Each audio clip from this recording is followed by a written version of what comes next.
जय हिंद। आज के इस वीडियो में हम लोग मैथ से संबंधित कुछ महत्वपूर्ण प्रश्नों पर विचार करने वाले हैं। आइए देखिए क्वेश्चन नंबर पहला क्या कहता है। कहता बाई बराबर √3 माइनस में √2, तो हमसे कहता 1/22 का क्यूब माइनस में बाई क्यूब का मान बताना। देखिए बात समझिएगा, 1/22 क्यूब को आप लिख सकते हैं ना, 1/22 का होल क्यूब नहीं। अच्छा, और ये आपका हो गया 22 का क्यूब। अच्छा, आप खुद सोच के देखिए, अगर इसको आप a मानते हो, इसको आप b मानते हो, तो कहने का मतलब a cube minus b cube का मान निकालना है।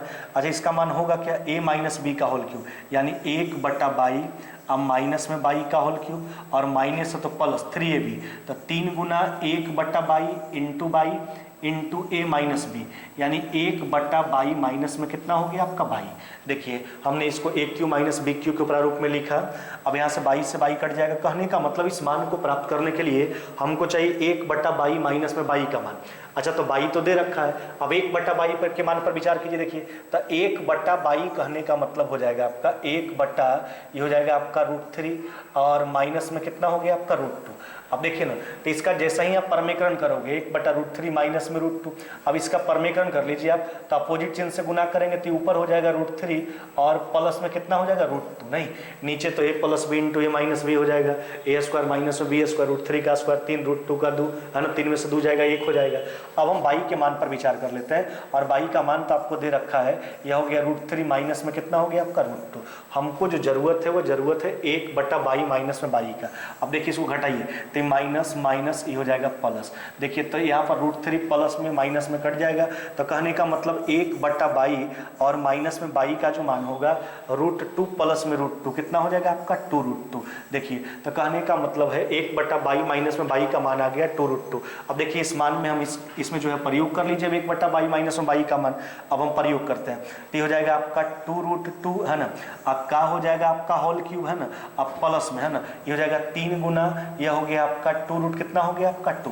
अब आगे सोच के देखिए इसका क्यूब करोगे आप तो हो जाएगा 2 का क्यूब 8 आई 2√2 यानी 16√2, 16√2 प्लस में 6√2, यानी कहने का मतलब आपका उत्तर कितना हो जाएगा 22√2 है ना। आपका रिजल्ट कितना हो जाएगा 22√2।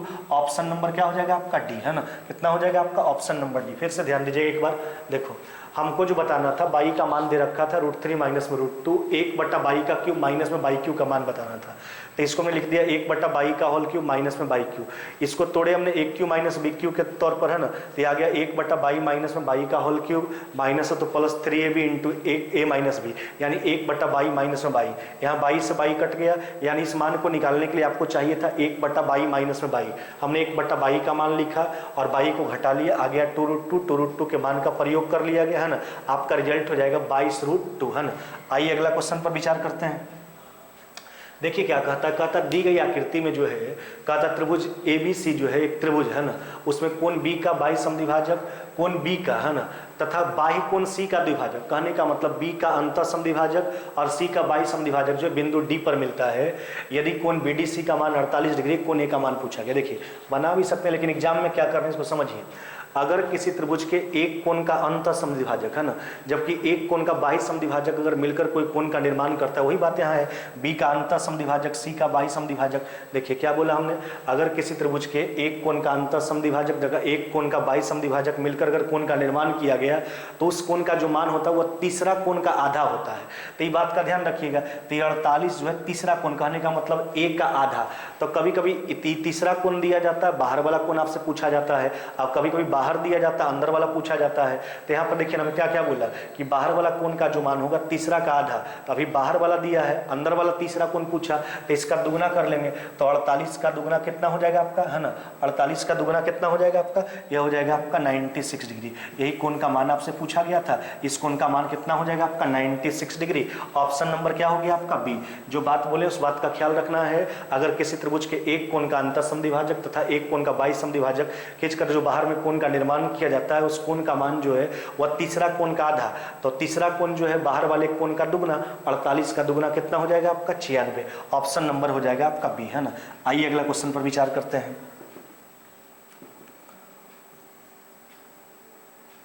देखिए क्या कहता है, कहता है रेलगाड़ी जो है एक कार से 40% तेज चलता है। देखिए बात समझिए, यहाँ पर कार का बात किया गया और रेलगाड़ी का बात किया गया।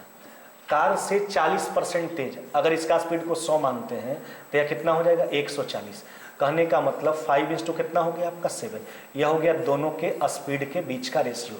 आगे देखिए समझिए, कहता है दोनों बिंदु ए से एक ही समय पर चलना प्रारंभ करता है तथा 140 किलोमीटर की दूरी पर स्थित बिंदु बी पर एक समय पर पहुंचता है। अच्छा सोचिए, दोनों का स्पीड अलग अलग है, एक साथ चलना शुरू किया और एक ही समय पर कैसे पहुंच सकता है, उसका कुछ ना कुछ तो कारण रहा होगा। अब कहता है मार्ग में रेलगाड़ी स्टेशन पर रुकने के लिए 25 मिनट का समय लेता है। अब देखिए, अभी हमने बोला कि यहाँ पर स्पीड अलग अलग है, दोनों के स्पीड के बीच का रेशियो 5:7। अब यहाँ पर आप सोच के देखिए, वहाँ पर डिस्टेंस कांस्टेंट है ना, दोनों बिंदु ए से बी की ओर जा रहा है ना, और डिस्टेंस 140 किलोमीटर दोनों के लिए। तो अगर डिस्टेंस कांस्टेंट हो तो स्पीड और टाइम एक दूसरे के इन्वर्सली प्रोपोर्शनल काम करता है। तो इसका टाइम कितना हो जाएगा आपका 7:, कितना हो जाएगा आपका 5। यह निकाल लिए टाइम। अब एक बात सोच के देखिए, दोनों का चाल अलग अलग था, अगर एक साथ चलना शुरू किया एक साथ पहुंचता है, ऐसा तो कभी संभव है होता ही नहीं, क्योंकि डिफरेंस अलग अलग है चाल का दोनों का। ऐसा इसलिए हो रहा है क्योंकि मार्ग में रेलगाड़ी जो है ना 25 मिनट के लिए रुक जाता है, तब जाके दोनों समान समय में जाकर पहुंच पाता है। अब सोचिए, अगर रेलगाड़ी नहीं रुकता, क्योंकि रेलगाड़ी का स्पीड ज़्यादा है, अगर रेलगाड़ी नहीं रुकता बीच में, तो इसका मतलब रेलगाड़ी पहले पहुंच जाता। जितना देर बीच में रुक रहा है, अगर बीच में उतना देर नहीं रुका हुआ होता मार्ग में, इसका मतलब उतना समय पहले रेलगाड़ी पहुंच जाता। अच्छा, तो रुकता कितना समय है 25 मिनट। कहने का मतलब है कि दोनों के समय में 25, क्योंकि कार तो रुका नहीं है, रुका बीच में रेलगाड़ी, तो 25 मिनट का समय में डिफरेंस है। हमको रेलगाड़ी का गति पूछा है, हम रेलगाड़ी का समय निकाल लेंगे पहले। देखिए, तब 25 मिनट रुका है, इसको घंटा में क्या लिखिएगा 25 बटा कितना 60। तब 25 मिनट दोनों के समय के बीच का डिफरेंस, यूनिट डिफरेंस कितना का हो गया आपका 2 का। 1 यूनिट का मान निकाल लिए। हम रेलगाड़ी का समय निकाल रहे हैं ताकि रेलगाड़ी का चाल हम निकाल सके। अच्छा, रेलगाड़ी का समय कितना यूनिट है आपका 5।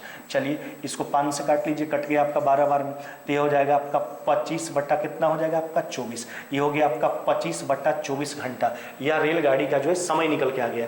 अब देखिए, आपसे रेलगाड़ी का चाल पूछा गया, तो दूरी तो दोनों के लिए बराबर था 140 किलोमीटर, तो दूरी 140 किलोमीटर, चाल बराबर दूरी बटा समय। अभी हो जाएगा आपका 25 और ये कितना हो जाएगा आपका 24। अब देखिए, इसको हल करने की आवश्यकता है। 25 है 24 है, यानी ये जब काटिएगा तो मान 1 से कम आएगा, हल्का सा 1 से कमेगा, तो 140 में 140 से थोड़ा मान कम वाला ऑप्शन ढूंढ लेंगे, है ना। तो 140 से कम वाला ऑप्शन क्या हो जाएगा आपका, ऑप्शन नंबर बी, है ना। आपका उत्तर हो जाएगा ऑप्शन नंबर बी। आइए अगला क्वेश्चन पर विचार करते हैं। कहता 5 वर्षों में एक निश्चित राशि जो है साधारण ब्याज की दर से स्वयं का 3 गुना हो जाता है। देखिए ना, तो पहला स्थिति से आप रेट पर विचार कर लीजिए। अच्छा सोचो, 5 वर्षों में एक निश्चित राशि साधारण ब्याज की दर से स्वयं का 3 गुना हो जाता है। हो जाने का बात बोले, बन जाने का बात बोले, बात मिश्रधन का। आप सोचिए, तो 5 वर्षों में 3 गुना हो जाता है। अगर 1 रुपया मूलधन मानिएगा तो 3 रुपया उसका मिश्रधन हो गया, यानी उस स्थिति में ब्याज कितना हो रहा है 2। तो 2 रुपया ब्याज है किसका, 1 रुपया का। कितना साल में है, 5 साल में। चलिए 5 से काट लीजिए 20 बार में, है ना। तो यह जो रेट आ गया कितना हो जाएगा आपका 40%। तो पहला स्थिति से रेट निकाल लिए। अब कहता कितने वर्षों में और 5 गुना हो जाएगा। अब की बार देखिए, जब रेट निकल के आ गया तो समय पूछा गया। अब ध्यान दीजिएगा, अब 5 गुना होने का मतलब अगर 1 रुपया मूलधन मानिएगा तो 5 रुपया मिश्रधन, यानी वहां पर ब्याज कितना हो जाएगा 4। तो 4 रुपया ब्याज होगा किसका, 1 रुपया का, है ना। कै परसेंट के हिसाब से, 40% के हिसाब से। देखिए 40 से काट के हटा लीजिए, आपसे यही पूछा गया था, समय पूछा गया था। अतः समय कितना हो जाएगा 10 वर्ष। देखिए फिर से एक बार ध्यान दीजिएगा, 5 वर्षों में एक राशि साधारण ब्याज की दर से स्वयं का 3 गुना हो जाता है। अगर 1 रुपया मूलधन मानेंगे तो 3 रुपया उसका मिश्रधन, यानी 2 रुपया ब्याज हुआ, 1 रुपया का हुआ, 5 वर्ष में हुआ, है ना। तो यहाँ से हमने काटा, रेट आ गया 40%। जब वही रेट के हिसाब से आगे पूछा गया कितने वर्षों में राशि 5 गुना हो जाएगा। अब राशि 1 रुपया मानिएगा तो 5 रुपया उसका मिश्रधन, यानी 4 रुपया ब्याज। तो 4 रुपया ब्याज है 1 रुपया का, 40% के हिसाब से समय निकालना था, समय 10 वर्ष आ गया। आपका उत्तर हो जाएगा ऑप्शन नंबर सी, है ना। आइए अगला क्वेश्चन पर विचार करते हैं। कहता 2 बराबर धनराशि को 2 अलग अलग योजनाओं में लगाया गया, है ना। अब कहता है एक योजना साधारण ब्याज था, दूसरा चक्रवृद्धि ब्याज देता है। अब कहता है 2 वर्ष पश्चात दोनों योजनाओं से कुल ब्याज 3717 रुपये प्राप्त होता है। दोनों योजनाओं में 13% प्रति वर्ष की दर से ब्याज है। तो साधारण ब्याज वाली योजना से पहले वर्ष का ब्याज पूछा। अच्छा देखिए बात समझिएगा, तो दोनों के रेट पर आप विचार कर लीजिए। 13% रेट है, तो साधारण ब्याज तो हर साल का बराबर होता है, तो 2 साल का जो रेट हो जाएगा साधारण ब्याज की स्थिति के अनुसार से वो हो जाएगा 26%। अब हम चक्रवृद्धि ब्याज का 2 साल का रेट निकाल लेते हैं। देखिए, तो पहला साल तो 13% होगा, अगला साल 13 प्लस में 13 का इंटरेस्ट भी जुटेगा, तब प्लस में 13 गुना 13 बटा कितना हो गया आपका 100, है ना। तो यह जो हो जाएगा आपका 26, अब प्लस में 1.69, यानी 27 दशमलव कितना हो गया आपका 69%। अब यहाँ पर बात समझिए, यह दोनों मिला के जो ब्याज होता है, साधारण ब्याज और चक्रवृद्धि ब्याज दोनों मिला के जो ब्याज का प्राप्ति है वह 3717 रुपया। कितना है आपका? 3717 रुपया दोनों मिला के। अच्छा दोनों मिला के जोड़िए ना, कितना परसेंट इंटरेस्ट हो रहा है? तो 26 27 कितना हो गया आपका, है ना, तो यह हो गया आपका 53 कितना हो गया आपका 69%। 1% का मान निकाल लिए। अब हमसे कहता क्या है, साधारण ब्याज वाली योजना से पहले वर्ष का ब्याज। हम बोल चुके हैं साधारण ब्याज में पहला वर्ष का इंटरेस्ट कितना हो गया आपका 13%। 2 साल का नहीं, केवल पहला साल का। तो साधारण ब्याज तो हर वर्ष का बराबर होता है, पहला साल का पूछे चाहे दूसरा साल का पूछे। तो 13%, यहाँ से दशमलव को हटा लीजिए, ऊपर कितना हो गया आपका 100। देखिए 13 से काटते हैं, 13 से कट जाएगा, 13 से 4 बार में, है ना, 1 बार में कट गया और फिर 3 बार में। अब इसको काट लीजिए ना, तो कट जाएगा आपका कितना बार में? 9 बार में कट जाएगा, है ना। अब इसको 9 बार में काट लें, 9 गुना 100 कितना हो जाएगा आपका 900। कितना हो जाएगा 900। यही पूछा गया था आपसे कि 1 साल का जो है साधारण ब्याज बताइए, अतः 1 साल का साधारण ब्याज कितना हो जाएगा आपका 900। चलिए अगला क्वेश्चन पर ध्यान दीजिएगा। कहता a + b + c = 27 है ना। a माइनस में 7 का होल क्यूब, प्लस में b माइनस में 9 का होल क्यूब, प्लस में c माइनस 11 का होल क्यूब, माइनस में 3 इंटू a माइनस में 7 इंटू b माइनस में 9 इंटू c माइनस में 11 का मान पूछा। देखिए बात समझिएगा। अच्छा देखो a + b + c का मान कितना दे रखा? यह दे रखा 27। अब देखिए ऐसे प्रश्न क्या करना है, जैसे इससे मान पूछा a माइनस में 7, b माइनस में 9, c माइनस 11, इधर 27 को लाइएगा तो 27 तो निगेटिव हो जाएगा। अब देखिए तो इसके साथ हम जैसे पूछा गया उसके हिसाब से 7 का प्रयोग कर लेते हैं, a माइनस में 7।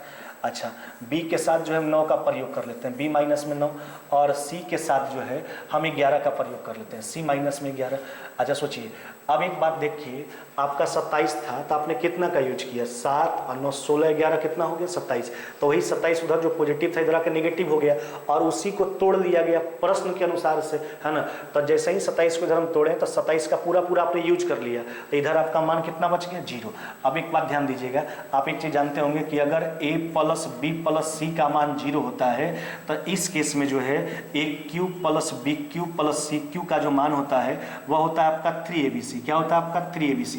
यह कंडीशन फुलफिल होता है। अगर a + b + c का मान 0 हो तो उस केस में a³ + b³ + c³ बराबर 3abc। अब यहाँ पर वही चीज सोच के देखिए, अगर इसको आप a मानिएगा, इसको b मानिएगा, इसको c मानिएगा, है ना।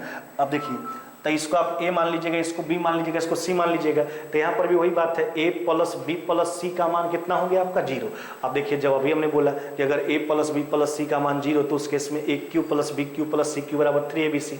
अगर इस 3abc को इधर आप लाते हैं तो उधर साइड 0 बच जाएगा। अब यहाँ पर भी वही बात हो जाएगा, देखिए तो हो जाएगा a माइनस में 7 का होल क्यूब, प्लस में हो जाएगा b माइनस में 9 का होल क्यूब, है ना। अब प्लस में हो जाएगा c माइनस में 11 का होल क्यूब। अच्छा अब बराबर में 3abc, तो उस 3abc को जो है ध्यान दीजिएगा। अब देखिए उस 3abc में हमने बोला कि a³ + b³ + c³ बराबर 3abc, तो बराबर में 3abc, उस 3abc को इधर लाइए, है ना। तो ये हो जाएगा माइनस में 3 इंटू, देखिए a का मान यहाँ पर जो है वह है आपका a माइनस में 7, b का जो मान है वह है b माइनस में 9 और c का जो मान है आपका वह है आपका c माइनस में 11। तो जैसे 3abc को इधर लाइएगा तो राइट साइड आपका मान कितना बच जाएगा? 0, है ना। यही आपसे पूछा गया था कि इस व्यंजक का मान बताइए, अतः इस व्यंजक का मान कितना हो गया आपका? 0। ऑप्शन नंबर क्या हो जाएगा आपका? A, है ना। ऑप्शन नंबर हो जाएगा आपका A, है ना। आइए अगला क्वेश्चन पर विचार करते हैं। कहता है एक कलम की कीमत में 20% की कमी होती है, एक व्यक्ति 100 रुपया में 10 कलम अधिक खरीद लेता है, प्रत्येक कलम का नई कीमत पूछा, नहीं वर्तमान कीमत पूछा गया। देखिए बात समझिएगा, हम 100 रुपया लेके वर्तमान में मार्केट जाते थे तो उसके बदले हमको कलम का कुछ संख्या दिया जाता होगा, कलम का कुछ मात्रा दिया जाता होगा, 10 को 20 को जो भी हो। लेकिन जब एक दिन हम गए तो दुकानदार हमको बोला कि आज कीमत जो है 20% घट गया है, इसलिए आपको जितना कलम मिलना चाहिए था उससे आज 10 कलम ज़्यादा मिलेगा। अच्छा 10 कलम आज हमको ज़्यादा मिल रहा है, उसका कारण क्या है? कीमत में 20% का कमी, यानी 100 का जो 20% है इसी के कारण तो आज हमको 10 कलम ज़्यादा मिला। तो वर्तमान में 10 कलम का कीमत है, एक कलम का निकालना है तो 10 से भाग लगा दीजिए। चलिए अब यहाँ से काट के हटा दीजिए, तीनों शून्य कट गया, यानी प्रत्येक कलम का जो कीमत हो जाएगा वो हो जाएगा 2 रुपये प्रति कलम। आपका उत्तर कितना हो जाएगा? आपका ऑप्शन नंबर बी, है ना। आइए अगला क्वेश्चन पर विचार करते हैं। कहता है एक समद्विबाहु त्रिभुज का परिमाप का बात किया। देखिए परिमाप का मतलब क्या होता है, बाहरी सीमाओं के लंबाइयों का योग, है ना, sum of length of external boundaries. अब कहता क्या है, इसका परिमाप 32 सेंटीमीटर है और उसकी प्रत्येक बराबर भुजा उसके आधार का 5/6 गुना। देखिए बात समझिए, अगर उसका बेस को हम 1 यूनिट मानते हैं तो उसका प्रत्येक भुजा उसके बेस का 5/6, तो इसका प्रत्येक भुजा 5/6 यूनिट हो जाएगा। अब देखिए बात समझिए, तो कहने का मतलब है 6:5 अनुपात कितना हो गया आपका 5, या तीनों भुजाओं के बीच का रेशियो हो गया। जो बराबर दो अन्य भुजा था वह बेस का 5/6 था। अब देखिए ना, इसका परिमाप दे रखा 32। अच्छा सोचिए, इसका परिमाप अगर 32 है, समझिएगा, तो परिमाप का मतलब तीनों भुजाओं की लंबाइयों का योग, 6 5 11 5 16 यूनिट का मान हो गया। तो 1 यूनिट का मान यहाँ पर कितना आ रहा है 2। अब यहाँ से 2 से गुना कर लीजिए, तो प्रत्येक भुजा के पर विचार कर लेंगे। तो एक भुजा हो गया 12, एक भुजा हो जाएगा आपका 10, और फिर एक भुजा कितना हो जाएगा आपका, यह हो गया आपका 10। हमने उस त्रिभुज व समद्विबाहु त्रिभुज का तीनों भुजा पर विचार कर लिया गया, है ना। उस समद्विबाहु त्रिभुज का तीनों भुजा कितना, 1 यूनिट का पहले मान निकाल लिए, 1 यूनिट का मान आ गया 2, तो 6 यूनिट था। एक भुजा 10 हो गया आपका, दूसरा एक भुजा 12, एक 10, फिर एक 10, है ना। तो यानी वह जो समद्विबाहु त्रिभुज है उसका भुजा 12 10 10 है। अब देखिए ध्यान दीजिएगा, अब यहाँ पर आप त्रिभुज का निर्माण कर लीजिए। समझिए, इसका बेस जो है वह कितना है आपका 12, और दो बराबर भुजा कितना हो गया 10। अब देखिए आपको हम कई बार बताए भी हैं कि बात समद्विबाहु त्रिभुज का हो या समबाहु त्रिभुज का हो, दोनों केस में जो है उसका जो माध्यिका होता है वही उसका ऊंचाई होता है। समबाहु त्रिभुज में भी या समद्विबाहु त्रिभुज में भी जो उसका ऊंचाई है उसके मीडियन का काम करता है। देखिए तो यहाँ से अगर लंब डालिएगा तो इसके लिए ऊंचाई का भी काम करेगा और माध्यिका का भी काम करेगा। माध्यिका के बारे में बताए हैं, माध्यिका का मतलब होता है किसी त्रिभुज के शीर्ष से उसके सम्मुख भुजा पर खींची गई वैसी रेखा जो बेस को 2 बराबर भाग में बांटे। तो जो 12 है कितना कितना में बटेगा, 6 और 6 में। अब देखिए ना, अभी राइट एंगल ट्रायंगल का ये भी राइट एंगल ट्रायंगल बन गया, इसमें एक इसका हाइपोटेनस हो गया, कर्ण हो गया 10, बेस हो गया 6, राइट एंगल ट्रायंगल 8 6 10 जानते हो। तो इसका h का मान कितना आ गया 8। तो इस समकोण त्रिभुज का भी ऊंचाई है, जबकि बड़ा वाला का भी ऊंचाई वही है 8, है ना। अब इस त्रिभुज का क्षेत्रफल हमको बताना है, तो देखिए 1/2, आधार आपको मालूम था 12 और ऊंचाई कितना निकल के आ गया आपका 8, है ना। चलिए इसको काट लीजिए 4 बार में, तो 12 चौक कितना हो जाएगा आपका 48 सेंटीमीटर में है, 48 सेंटीमीटर स्क्वायर। यही पूछा गया था आपसे, है ना, कि उस समद्विबाहु त्रिभुज का क्षेत्रफल बताइए। अतः उस समद्विबाहु त्रिभुज का क्षेत्रफल कितना हो जाएगा आपका 48 वर्ग सेंटीमीटर, है ना। आइए अगला क्वेश्चन पर विचार करते हैं। कहता है परिवार के 5 सदस्यों की औसत आयु 24 वर्ष है। यदि सबसे छोटे सदस्य की आयु 8 वर्ष है तो सबसे छोटे सदस्य के जन्म के समय परिवार का औसत आयु पूछा। देखो बात समझो, अच्छा 5 सदस्य है, इसका औसत 24 है। अच्छा औसत को जोगफल में कन्वर्ट करने के लिए नंबर ऑफ क्वांटिटी से गुना करेंगे, तब पांचों की आयु का योग कितना हो जाएगा 24 गुना कितना 5। अब देखिए इसमें जो है सबसे छोटा जो सदस्य है वो 8 साल का है, तो छोटे सदस्य के जन्म के समय परिवार का औसत पूछा, यानी 8 साल पीछे जाना है सबको लेके। तब 5 गो सदस्य है, सबको 8 साल पीछे ले जाइए, यानी 40 साल घट जाएगा। अब आप सोचिए जब छोटा सदस्य के जन्म के समय जाइएगा तो अभी तो 5 एलिमेंट है परिवार में, है ना। जब उसके जन्म के समय जाएगा तो एक सदस्य घट जाएगा, तो जो संख्या अभी 5 है उस समय संख्या कितना हो जाएगा आपका 4।